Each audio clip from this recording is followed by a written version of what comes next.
आज होळी पौर्णिमा, उद्या धुलिवंदन। चाकीमेऱ्यातल्या नवलाई पावणाई मंदिरामध्ये दरवर्षी होळी पौर्णिमेला होळी आणण्यासाठी पालखी बाहेर निघते।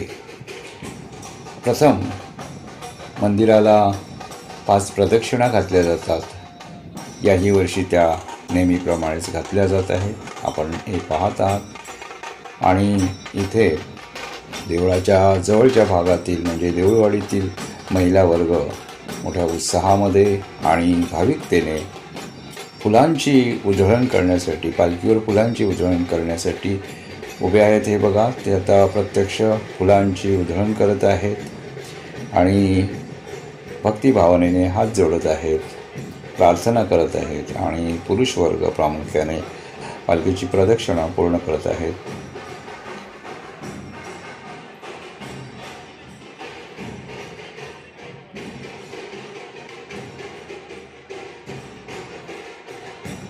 आता ही पालखी हनुमान मंदिराच्या प्रदक्षिणेसाठी जाईल।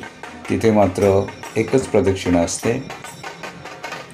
हनुमान मंदिराजवळ देवीची ओटी भरली जाते आणि हा दरवर्षीचा उपक्रम आहे।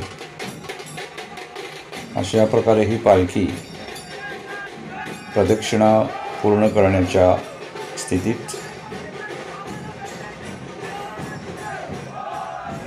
भक्तगण पालखीकडे जात आहेत।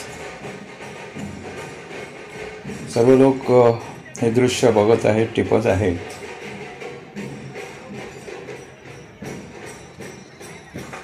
आणि ढोल ताशाच्या वादनाने, झांज वादनाने आणि निशाणी जे असते, निशाणं असतात ती फिरवीत हे पालखीच्या प्रदक्षिणा पूर्ण केल्या जातात।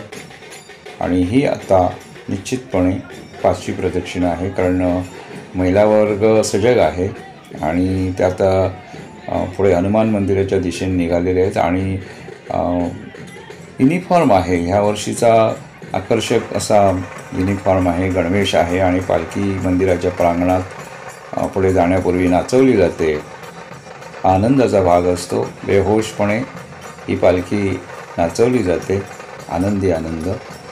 आणि अशा प्रकारे पालखी पुढे सरकते आणि लोक मागून जात असतात। इथून महिला वर्ग ह्या भागातून जात आहे, तिकडून पालखी येत आहे, निशाणे येत आहेत, ढोल ताशे झांज हे पथक येत आहे आणि हे पथक नेहमीच उत्साहाने पुढे असते।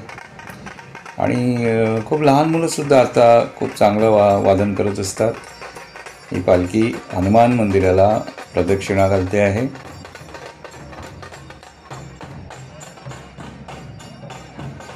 आणि इकडून देऊळवाडी एंडकडून काही भक्तगण अजूनही हे पालखी दृश्य बघण्यासाठी पुढे जात आहेत।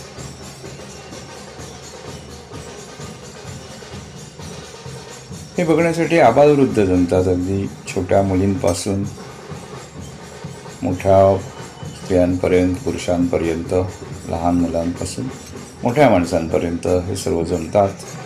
ऊन आहे कडाक्याचे आणि तरीही कडाक्याच्या उन्हातसुद्धा भक्तगण पालखीचं हे दृश्य टिपत आहेत। हनुमान मंदिराच्या समोर देवीची ओटी भरण्यात येत आहे आणि ही ओटी भरून झाल्यानंतर पालखी पुन्हा एकदा मार्गस्थ होईल होळी आणण्याच्या रस्त्यावरून। आता पालखी थोडे पुढे निघालेली आहे।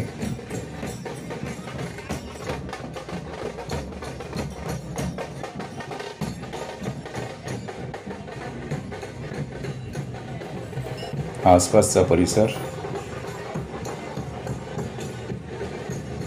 तरुण मुलं, महिला वर्ग, पुरुष वर्ग मोठ्या प्रमाणावर हे उत्सुकता आहे आणि भक्तिभावही आहे। ही पालखी आता श्री दिलीप पेडणेकर हे डोक्यावर घेत आहेत, घेतली आहे त्याने आणि आता ते पुढची वाटचाल करत आहेत। थोडं पुढे गेल्याच्या नंतर ही पालखी इतर मुलं घेतील, नाचवतील आणि अशा प्रकारे हा मार्ग पुढे आक्रमला जाईल आणि पालखी पुढे पुढे जात राहील. इथे मंदिराच्या समोरचा परिसर आहे आणि त्यामुळे स्वाभाविकपणे थोडा अधिक वेळ इथे पालखी थांबते. इथेही ओट्या भरल्या जातात आणि भक्तिभावनेने हात जोडले जातात. महिला वर्गात विशेषतः खूपच उत्सुकता असते, कारण महिला बरेचदा भाविक असतात, भावनाशील असतात, संवेदनशील असतात आणि याप्रमाणे आता मंदिराचा परिसर हळूहळू रिकामा होत असतो आणि लोक पालखीसोबत, पालखी मागून, पालखी पुढे, ही सगळी लोक अवतीभवती पालखीच्या पुढे पुढे सरकत असतात, अतिशय आनंदी असतात. ही वेळ असते की समाजामध्ये येण्याची आणि समाजाशी एकरूप होण्याची आणि आपलं सुखदुःख विसरून परमेश्वर चरणी लीन होण्याची. असं आनंदित असणं हे तब्येतीच्या दृष्टिकोनातून फार महत्त्वाचं असतं आणि निखळ आनंद आपण घ्यावा, दुसऱ्यांना द्यावा. त्यामुळे इतरांच्याही तब्येती चांगल्या राहतात, वातावरण अतिशय निखळ होतं, कोणताही भांडणतंटा राहत नाही आणि द्वेष राहत नाही, मनामध्ये कोणतेही किलमिश राहत नाही आणि त्यामुळे हळूहळू पालखी पुढे सरकते.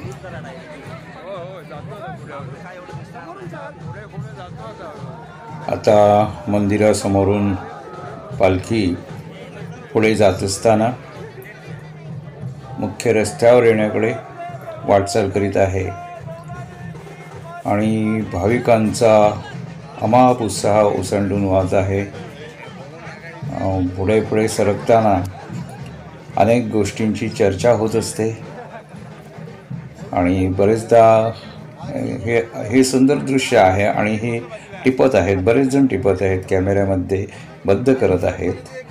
आता हे एक आधुनिक तंत्रज्ञानाची जोड आपल्याला मिळालेली आहे आणि आपण त्याचा सदुपयोग करीत आहोत, हे फार महत्त्वाचं आहे.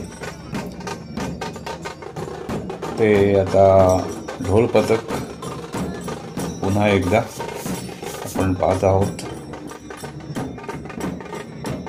आणि त्यासोबत आता सर्वजण पुढे पुढे सरकत आहेत.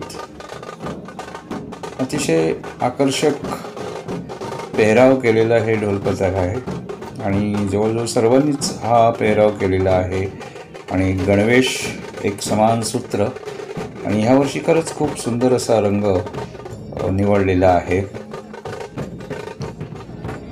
आणि त्यामुळे वातावरणसुद्धा अतिशय सुंदर वाटत आहे. हा पिवळा रंग उठून दिसत आहे आणि वरती जे छत आहे, जे कापड आहे ते हिरव्या रंगाचं आहे आणि इथे सुंदर मिलाप झालेला आहे. त्या पार्श्वभूमीवर पिवळा रंग उठून दिसत आहे आणि पिवळ्या रंगाच्या पार्श्वभूमीवर हिरवा रंगही उठून दिसत आहे. ही अतिशय सुंदर रांगोळी आहे, पुष्प रांगोळी.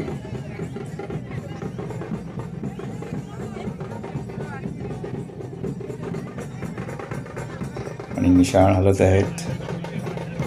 अतिशय सुंदर नवलाई पवनाई मंदिर जाकिमिरा या देवींचं जे निशाण आहे ते लहरत आहे वाऱ्यावर.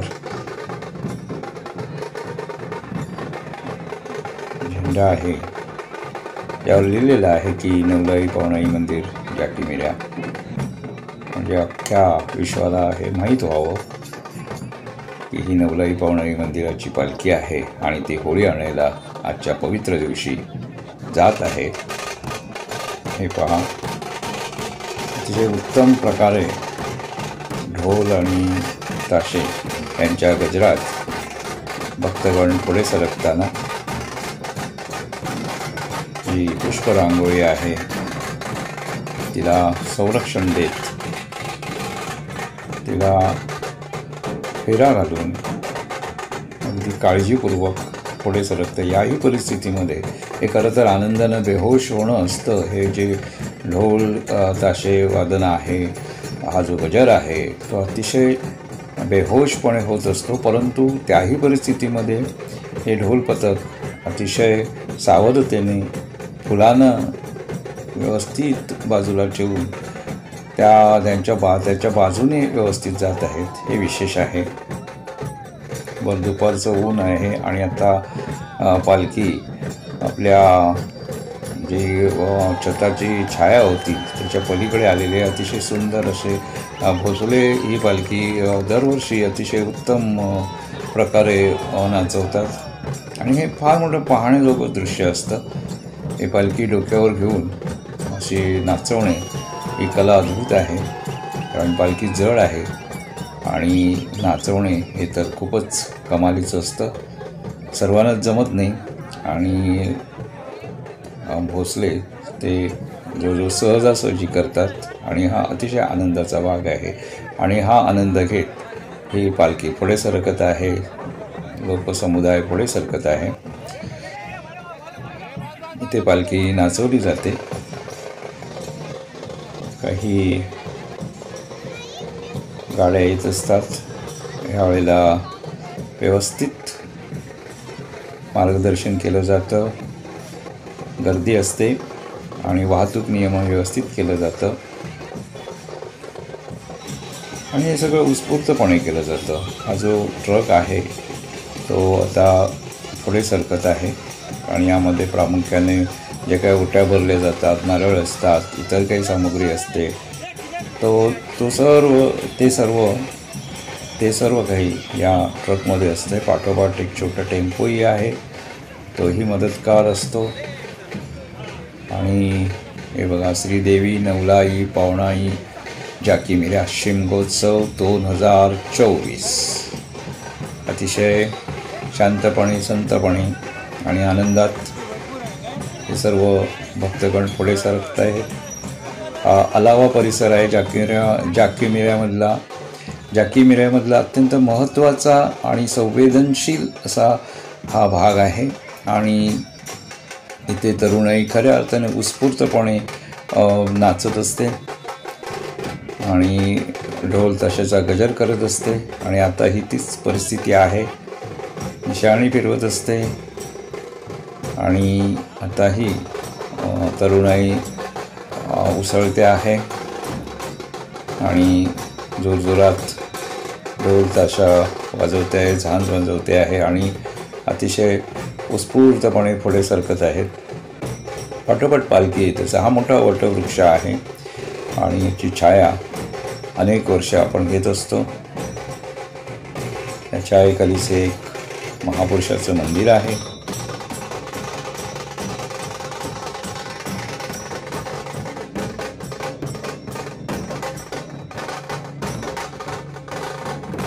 आणि इथे साप्ताहिक आरती होते. आणि आता पुन्हा एकदा आपण पाहत आहोत ढोल पथक आपल्या वादनात माहीर आहे आणि अतिशय आनंदाने आणि मजेने हे सगळे गजर करत आहेत. हे गुरव आहेत, ते पुढे चाललेले आहेत. या प्रकारे ही पालखी आता पाठोपाठ येणार आहे. आणि इथेही महिला वर्ग प्रामुख्याने या महापुरुषाच्या मंदिर परिसरामध्ये वरती उंचावर उभं राहून फुलांची उधळण, फुलांचा वर्षाव या पालखीवर करत आहेत. बघा, अतिशय सुंदर मनोहारी दृश्य आहे. रंगीत संगीत आणि ही फुलं उधळली जातात, फुलांचा वर्षाव होतो आहे. जागा थोडी अरुंद पडते, पण त्यातही सुधारणा होईल आणि हे मंडळींना त्रास होणार नाही हे पाहिलं जाईल. इथे ही प्रदक्षिणा नसते, परंतु एका बाजूनेच ही पालखी येते. जसं ढोल ताशा पथक पुढे चालतं तशी पालखी पाठोपाठ येत असते.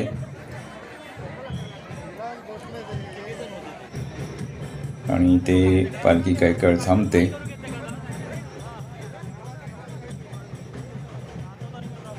ही प्रथा आहे दरवर्षीप्रमाणे यंदाही ती पाळली जाते आहे आणि आता पालखी पुढे सरकत आहे. आणि ही पालखी आता आलाव्याच्या समोरच्या रस्त्यावरून पुढे शहर विभागाकडे मार्गक्रमण करत आहे. व्हिडिओची लांबी खूप वाढत जाते आणि त्यामुळे आपण तूर्त इथेच थांबणार आहोत. वेळेअभावी सुद्धा हे पुढचं शूटिंग करता येत नाही आणि हा परिसर अतिशय सुंदर दिसतो आहे.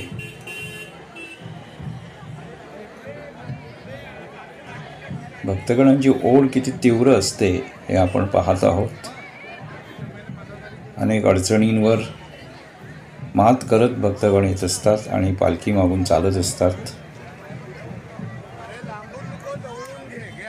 हे आजोबा आणि त्यांची नात आहे. एक वेगळाच आनंद त्यांना मिळतो आहे कॅमेऱ्यासमोर येऊन. आणि आता भक्तगणांची 2 गटात विभागणी होईल. फार थोडे भक्तगण जे असतात की त्यांना आत्ताच पालखीसोबत जाणे शक्य नसतं. काहींना कडाक्याचे ऊन सोसत नसतं किंवा आणखीन काही कौटुंबिक किंवा वैयक्तिक प्रश्न असतात, वेळेचा प्रश्न असतो आणि त्यामुळे त्यांना माघारी फिरावं लागतं. आणि काही लोक असे माघारी फिरत आहेत, आपण ते पाहत आहोत. आणि पुन्हा एकदा आपण इथे मोरव म्हणतात, मोरवावर आपण आलेलो आहोत. इथे अतिशय सुंदर रांगोळी काढलेली आहे. मराठवाडीतील महिलांनी इथे रांगोळी काढलेली आहे. देवळापुढे सुद्धा रांगोळी काढली आहे आणि देऊळवाडीतील महिलांनी हे जे हिरवं कापड दिसतं आहे आणि पताका आहे त्या देऊळवाडी महिला मंडळाने लावलेले आहे आणि एक सुखाची सावलीसुद्धा केलेली आहे. आता इथून पुढे ही प्रथा चालू राहावी आणि बहुतेक राहिली आणि पुढच्या मार्गावरही पुढची मंडळी आपापल्या भागामध्ये अशा प्रकारचं कापड लावून पालखीला आणि सर्व भक्त संप्रदायाला, भक्त समुदायाला सुखाची सावली देतील. कारण ऊन अतिशय कडक असतं आणि 11:30, 12:30, 1:30 अशा ह्या उन्हातून जाणं इतकं सोपं नसतं. तर अशी जर सावली पुढे मिळत गेली तर खऱ्या अर्थानं परमेश्वर पावेल असं वाटतं. ते नवलाई पावणाईला आमचं हेच गारणं राहील की सर्वांना सद्बुद्धी द्यावी आणि अशा प्रकारचा मंडप व्हावा, अशा प्रकारचं नियोजन व्हावं, अंमलबजावणी व्हावी. आणि आपण परतीच्या मार्गावर आहोत.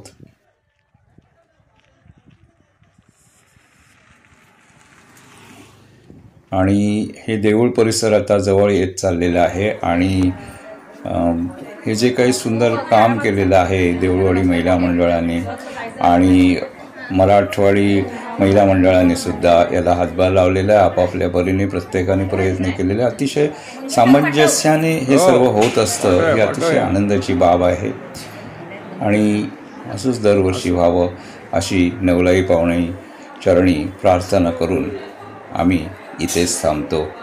धन्यवाद.